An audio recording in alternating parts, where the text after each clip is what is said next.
সেই তোবাখনের যে অন্যতম আসন তাকে কিন্তু এই মুহূর্তে সিক্স আটক করেছে এবং তাকে কিন্তু এই মুহূর্তে নিয়ে আসা হচ্ছে।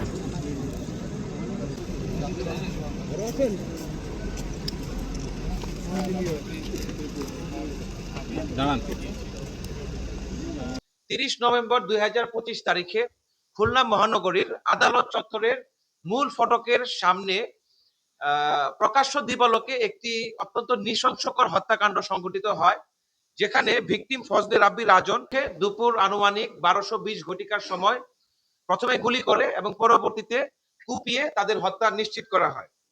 মুহূর্তে ঘটনাটি স্থানীয় জনগণের মনে ভীতির সঞ্চার করে এবং বিভিন্ন প্রিন্ট এবং ইলেকট্রনিক মিডিয়ায় এই ঘটনাটি ব্যাপকভাবে প্রচারিত হয় এবং দেশবাসীর মনে ভীতি, শঙ্কা এবং অনিরাপত্তার ছায়া ফেলে। এই ঘটনাটি সংঘটিত হওয়ার সাথে সাথেই আমাদের র্যাব 6 এর একটি দল এই ঘটনাস্থল পরিদর্শন করে এবং ঘটনার সাথে সম্পৃক্ত বিভিন্ন তথ্য উপাত্ত সমূহ সংগ্রহ করে, পাশাপাশি সিসিটিভি ফুটেজ এবং মোবাইলে ধারণকৃত ফুটেজ আমরা ইনিশিয়ালি 4 জন অভিযুক্তকে আমরা আমাদের সন্দেহের আওতায় নিয়ে আসি এবং তাদেরকে গ্রেফতার করার লক্ষ্যে আমরা আমাদের ইন্টেলিজেন্স ইনভেস্টমেন্ট অব্যাহত রাখি।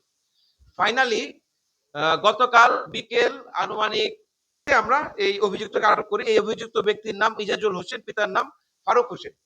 তো গ্রেপ্তারকৃত অভিযুক্তের তথ্য অনুযায়ী এই হত্যাকাণ্ডে সর্বমোট 7 জন ব্যক্তি সরাসরি অংশগ্রহণ করে এবং পাশাপাশি আরো বেশ কিছু ব্যক্তিবর্গ থাকে যারা কিনা এই আদালত চত্বরকে সেন্টারে রেখে তারা বিভিন্ন পয়েন্টগুলোতে অবস্থান করতে থাকে, যদি কোনো কারণে রিইনফোর্সমেন্ট করার প্রয়োজন হয় তারা যেন সেটা করতে পারে। আশেপাশে ছিল এই ঘাতক 7 জন, তারা মুহূর্তেই সেখানে গিয়ে এই আমাদের ভিকটিম রাজন এবং হাসিবের উপর হামলা করে প্রথমে তাদেরকে গুলি করে, পরবর্তীতে তাদেরকে কুপিয়ে হত্যা নিশ্চিত করে।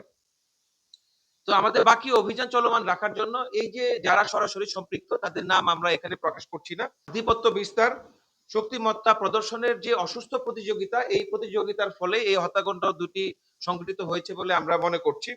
মাদকের টাকা ভাগাভাগি, চাঁদা উত্তোলন, এসব বিষয়কে কেন্দ্র করে বিবাদের যে ধরে এই হত্যাকাণ্ডটি সংঘটিত হয়েছে। আমরা আশাবাদী বাকি যে অভিযুক্তরা আছে তাদেরকে আমরা অতি দ্রুতই আটক করতে সক্ষম হব। গুলি দিয়ে নিয়ে যান।